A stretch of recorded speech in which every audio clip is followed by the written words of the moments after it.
ভাই আপনার ছোট ভাইরে দেখলাম ওইদিকে মদ খাইতেছে। হ্যাঁ কি কস আমার ছোট ভাই মদ খাইতেছে আগে দিগা হাসান তুই হ্যাঁ ভাই। তুই মদ খাইতেছ না ভাই আমি তো মদ খাই না। আবার মিছা কথা কয় তুই বাপের স্বপ্ন নষ্ট করে দিতাছ জানতে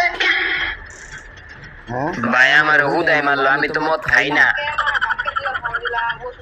হবে না আজ চল মদ খাইগা বাপের পকেট থেকে অনেক টাকা চুরি করছি ভাই তুই আমার মাফ করে দে, আমি মদ খাওয়া ছেড়ে দিছি, আমি আমার বাপের স্বপ্ন ভেঙে লাইছি। হ্যাঁ তাহলে আমার একলাই যে মদ খাইতে হইব